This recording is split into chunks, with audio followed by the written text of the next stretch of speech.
చూస్తే చాలా చిన్న వయసు అమ్మాయి వయసు కూడా 3 నుంచి 4 సంవత్సరాల లోపే ఉంటుంది. అంటే చిన్న పాప, అంటే మనం ఎవరైనా చూస్తే ముద్దుగా ఎత్తుకునేటువంటి వయసే. అలాంటి అమ్మాయిని చాలా దారుణంగా, చాలా కిరాతకంగా చేసినటువంటి పరిస్థితి చూస్తే చాలా బాధేస్తుంది, మనసు కలిసివేస్తూ ఉంది. అలాంటి సంఘటన మన ఈ ప్రాంతంలో ఎప్పుడు నాకు గుర్తుండి ఎప్పుడు జరగలేదు. ఇలాంటి సంఘటనలు ఈ ప్రాంతంలో మరీ దారుణంగా జరిగిన సంఘటన చూస్తే చాలా బాధాకరం. ఈరోజు ఆ తల్లి ఆవేదన చూస్తే, ఆ తల్లి పడే బాధ, తండ్రి కానీ వాళ్ళిద్దరి బాధ చూస్తే, ఆమె ఇంకా నా కూతురు పొద్దున్నుంచి ఏం తినలే, నా కూతురుని చూడాలా అనే ఆలోచనలోనే ఉంది. అంటే ఆమె కూడా ఒక సంఘటన నుంచి కోలుకోలేని పరిస్థితి.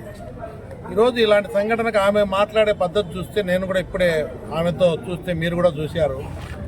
ఈరోజు దీనికి అంతా కారణం ఎవడైతే ఒకరిని పోలీసులు పట్టుకున్నారన్నారు, పోలీసుల నిర్బంధంలో ఉన్నాడని చెప్తా ఉన్నారు. దీనికి కారణమైన వ్యక్తి అమ్మాయిని అత్యాచారం చేసి మరి దారుణంగా చంపిన పరిస్థితి చూస్తే చాలా దారుణంగా ఉంది. ఆ గాయాలు కానీ, చిన్న పాపకు జరిగినటువంటి గాయాలు చూస్తే చాలా బాధాకరం. అంత కిరాతకంగా చేసేదానికి ఆ తల్లి ఇప్పుడు మాట్లాడుతూ ఉంది. తాగిన మైకంలో వీడు చాలా దారుణంగా ప్రవర్తించినాడు అని అమ్మ మాట్లాడుతూ ఉంది స్వయంగా. అంటే ఇలాంటి సంఘటనలు ఎక్కడా పునరావృతం కాకుండా చాలా కఠినమైనటువంటి చర్యలు తీసుకోవాలని చెప్పి నేను డిపార్ట్మెంట్ వారిని, ప్రభుత్వాన్ని కోరుతా ఉన్నా, డిమాండ్ చేస్తూ ఉన్నా. గట్టి చర్యలు తీసుకోవాలా. ఎందుకంటే మళ్ళీ ఇలాంటి పరిస్థితి, ఇలాంటి ఆలోచన రావాలంటే కూడా ప్రతి ఒక్కడికి, ఇలాంటి ఆలోచన ఉన్న వ్యక్తికి ఎవరికైనా భయం కలగాల. ఎందుకంటే దీన్ని కంట్రోల్ చేయాలంటే భయంతో రావాలా, చట్టాలు చర్యలు తీసుకోవాలా.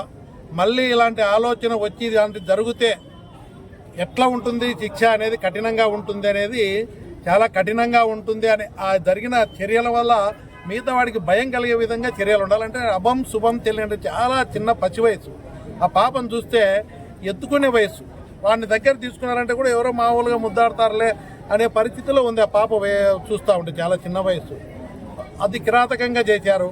ఆ తల్లి అంటా ఉంది ఈ లిక్కర్ అనేది లేకుండా చేయాలా, తాగడంలోనే జరిగిందని. నేను కూడా ప్రభుత్వాన్ని డిమాండ్ చేస్తూ ఉన్నా. ఈరోజు నేను దీన్ని రాజకీయం చేయట్లేదు. ఆ తల్లి చెప్పిన సంఘటన, ఆమె చెప్పిన దాన్ని బట్టి మాట్లాడుతూ ఉన్నా.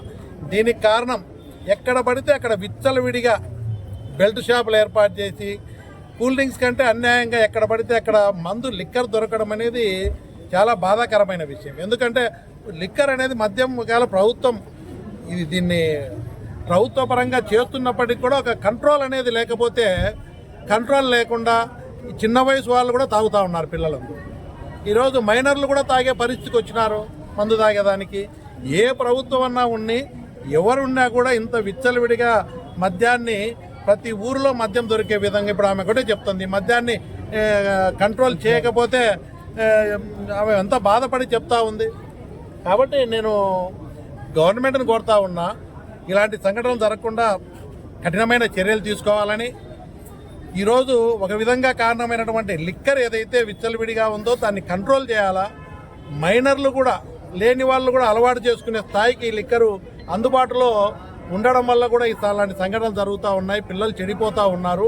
లిక్కర్ విధానంలో కూడా చాలా కఠినంగా చర్యలు తీసుకుని ఒక సిస్టమ్ కంట్రోల్. ఎందుకంటే ఎక్కడ పడితే అక్కడ దొరకడం వల్ల పిల్లలు కూడా నేర్చుకునే పరిస్థితికి వచ్చినారు, మైనర్లు కూడా తాగే పరిస్థితికి వచ్చినారు.